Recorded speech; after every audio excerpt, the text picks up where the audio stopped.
Hey guys. Alright, so we're going to be doing this liquid damage treatment, 6S board, and I know a lot of us are having issues taking these shields off. So, first step we're going to do is we're actually taking these bottom ones off here. I know some people say just go ahead and leave them on when you're taking them off, but then they tend to get really warped and everything else. So, obviously we've got to take our antennas, coax cables off when they get through. Definitely pay attention here on this particular board, as we have quite a bit of leftover minerals there from the liquid. So, alright. To do this, we are going to do a couple different things. Alright, so first things first, once we get the board out, and we're paying attention to here, we got to take these off here, along with taking the coax cables off. So if we're gentle, just nice little lift there, we can get it nice and out. This way we're not ruining the coax cables and making more work for ourselves. Alright, so there's one, and again two, but we've got to be careful because we have all the diodes, capacitors, and filters running right there, which just makes it all the more fun for us. Alright, so we got those out. Next we need to take these off. Best way to do is actually heat them up. So get our heat gun nice and hot here. So take a little heat to it. And it doesn't need to be super hot, just enough that it gets the adhesive melted. So we can actually just get a corner going. And once it's going, we can get underneath it and just lift.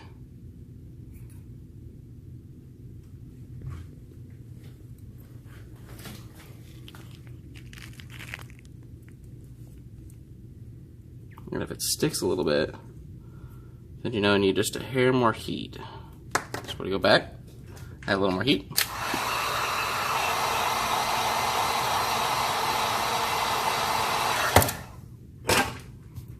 And now we should be able to just move pretty easily. Yeah, I see the liquid damage has caused the adhesive to change its chemical composition a bit. And now we're dealing with a stronger adhesive. It's always fun. There we go.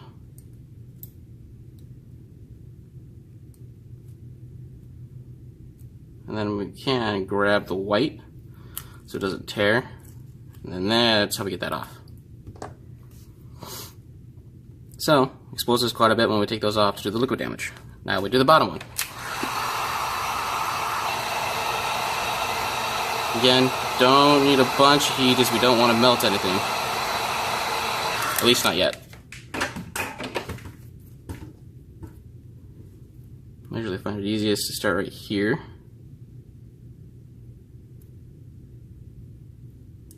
So we can get right underneath it. Again, you want to stay more level with everything and not angled downwards so we don't nail any components on the board. But with the heat, it should just lift right up. So that part is off. We got everything exposed here, and we can now work on getting these off. Alright, turn that off for now so that way you guys can at least hear me. First step is we're going to have to protect all of our sensitive areas from heat. Because we're taking the shields off, they get quite hot. Especially this bottom one on 6S, they use high temp non-leaded solder. So it takes quite a bit in order to really get it off. So to protect it, Kapton tape works wonders. Let's go here. There it is. Just gotta find our corner here and peel it on up. This length usually works really well. Doesn't need to be an excessive amount. One layer is usually more than enough. We want to angle it so it's not touching the shield at all, but covers up the FPC connectors. This way they are nice and protected. Wrap them underneath. If you want, you could fold that under as well, just to kind of seal it. but that way your battery terminal's covered, charge port's covered, and then this little part here as well. Not necessarily needed, but no reason to lose it. Next, we need to make sure we protect the SIM card. So again, we're going to take some Kapton tape. I prefer some thicker stuff. Better to over Kapton tape than under Kapton tape and have something melt, because then you're dealing with having to replace it. That's just a whole bunch of extra time and money. So again, we're going to line it up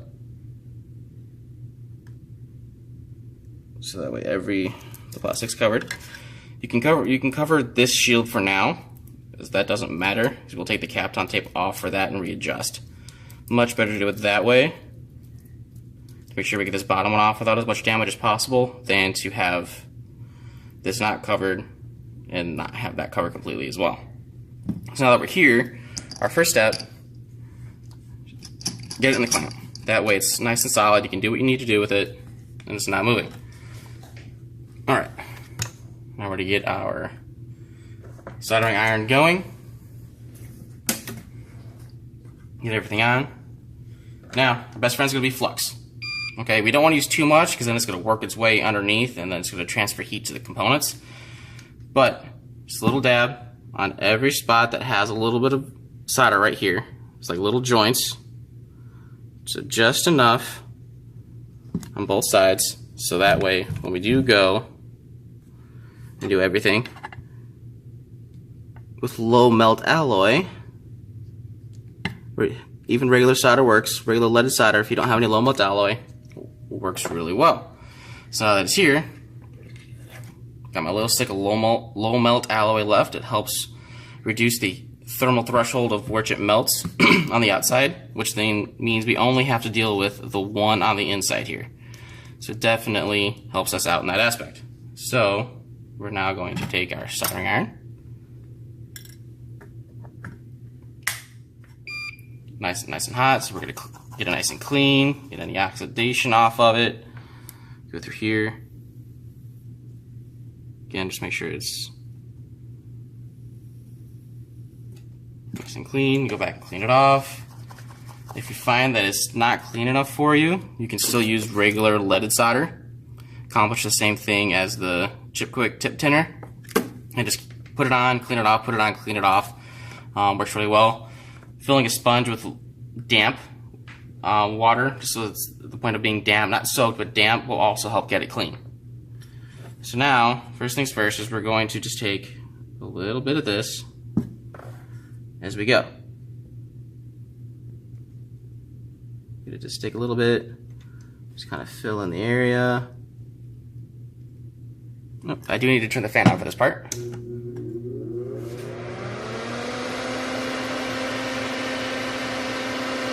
one, you can go underneath on this one.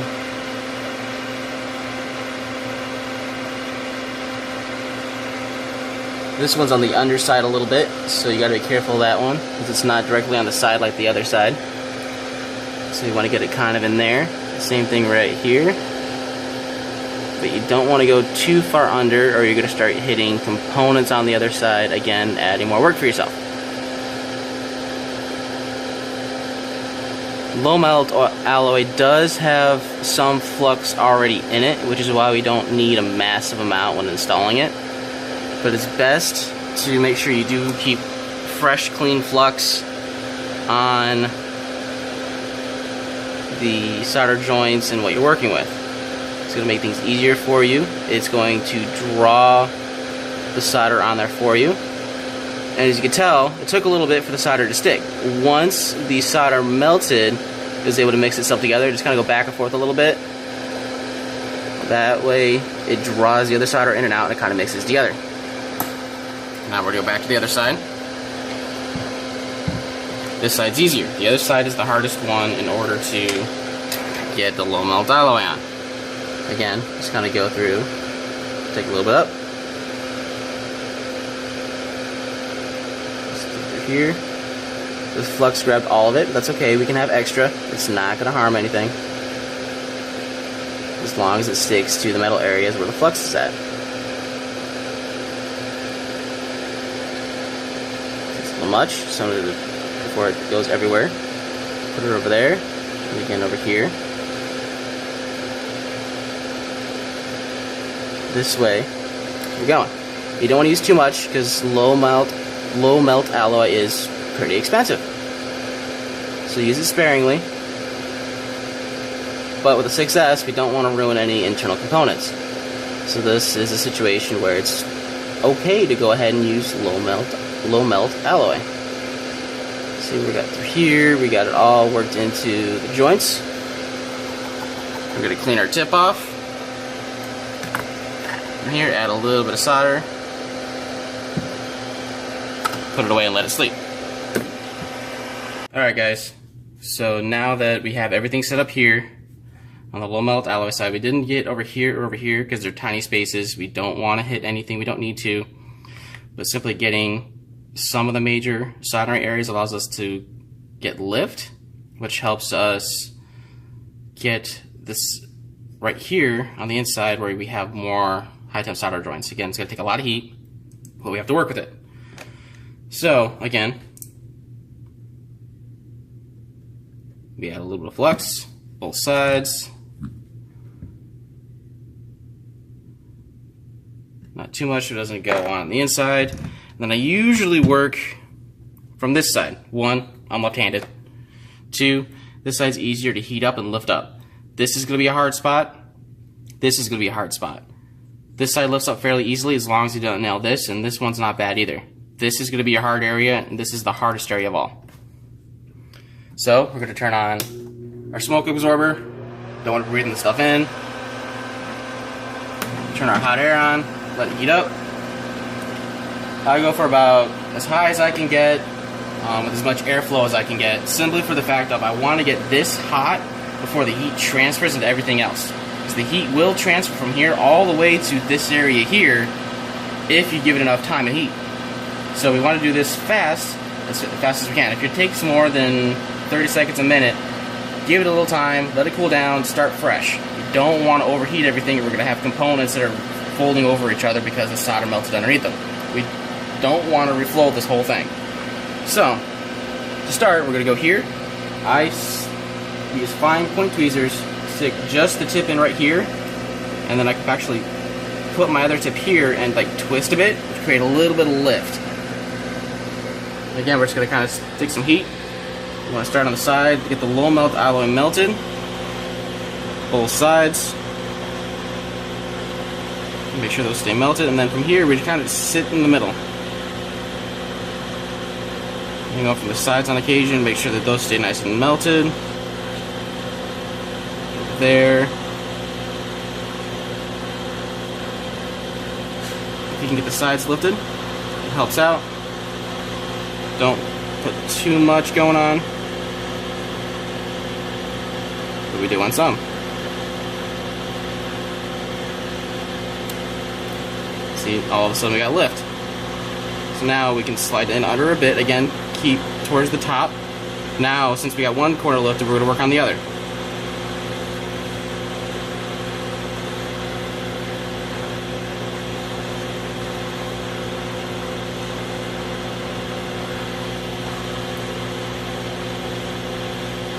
On the sides here.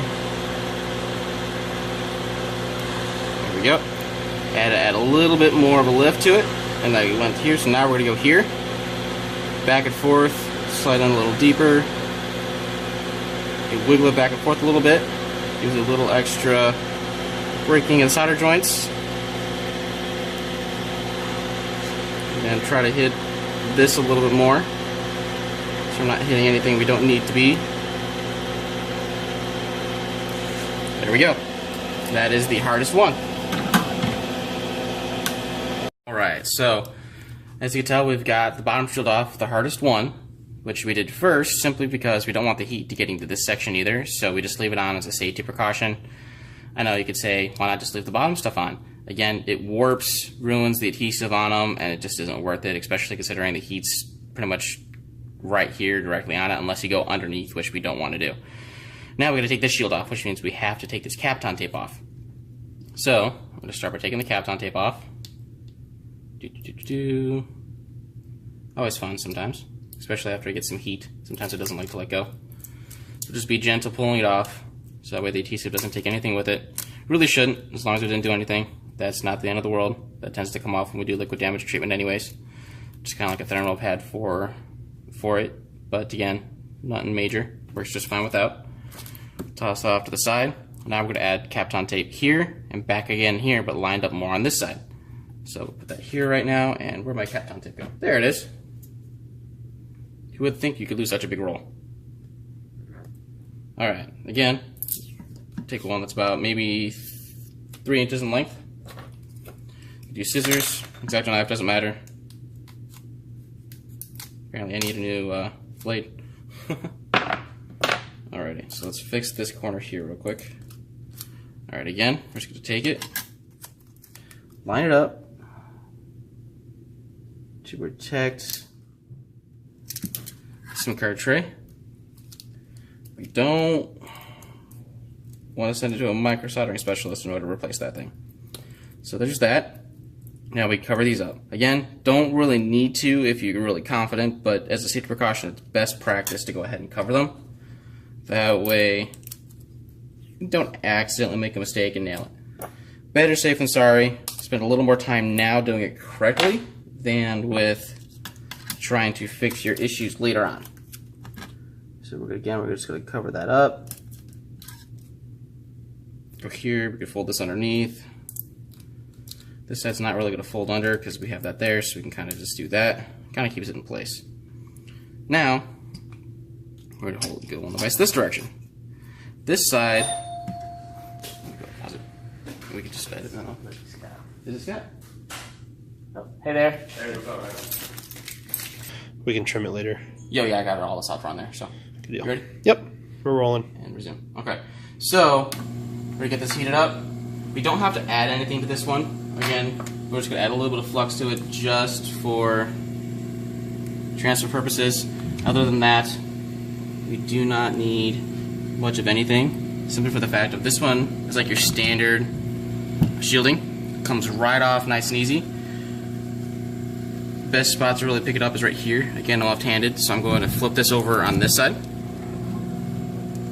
So I can grab here and just kind of lift. You're going to kind of go at an angle here, just allow it to get some heat.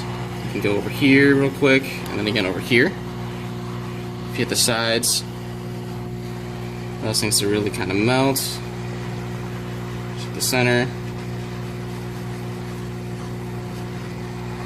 Should start melting here pretty quickly, and as you can see, it's already moving.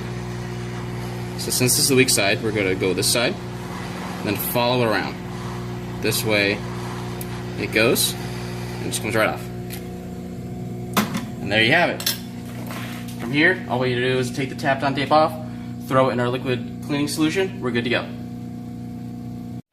Alright guys, as you can see, we got the shields off, everything is good, nothing melted, everything's in its place.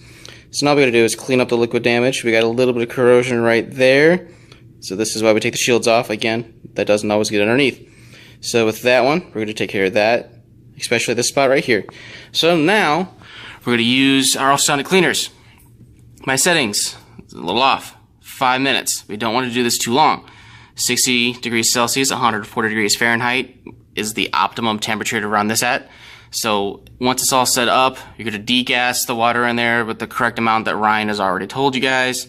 And with that one, we should be good to go. So now, go here, drop the board in, this facing up, a little off, so there we go. We're in there pretty good. Best to kind of do gently, but these things can take a decent beating. Go in, hit play. Don't need to use the sweep feature at this moment. Alright guys, so the first round is done. So now we're going to take this out, which I'm going to have to set you down for just a second as I do so. Maybe. No, I can manage to get it out. Alright, so take it, put it at an angle here.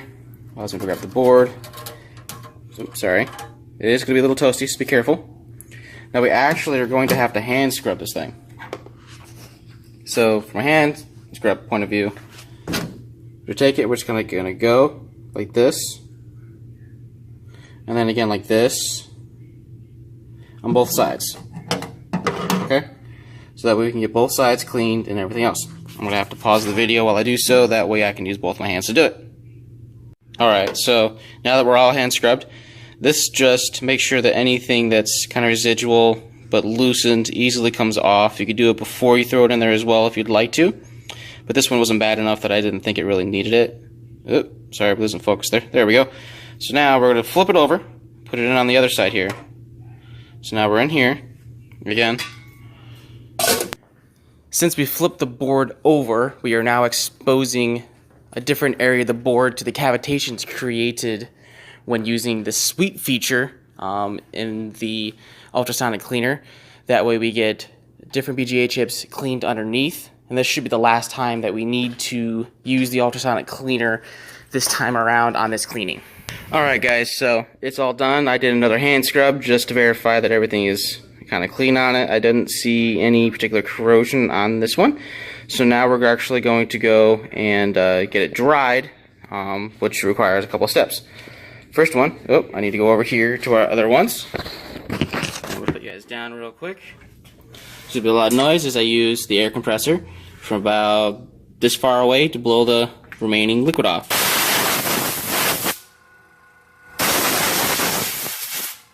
Alright, so that just kind of gets a majority of the moisture off, so that way it's not completely soaked. And when we go here, now we want to soak it, and that's propyl alcohol. Oop, looks like I actually need to add some. Alright.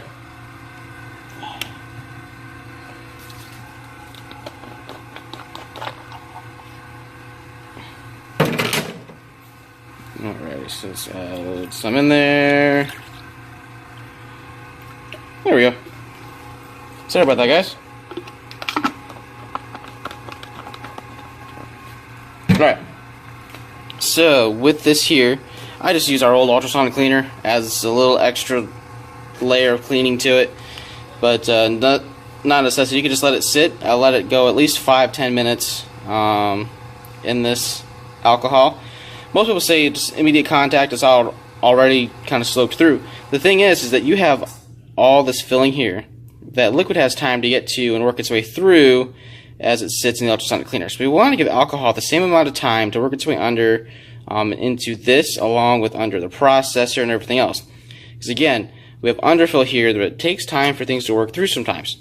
So we got it here, and I'm just going to close this up and let it run. If you have a secondary old ultrasonic cleaner, you can use it, extra cleaning, extra cavitations, it's not going to hurt anything. So, again, just let it run, let it rest 5-10 minutes in the alcohol, and from there, throw it in a dehydrator, let it rest half hour to make sure it's fully dried, and then once that is done, we are all set. We go through and do our testing.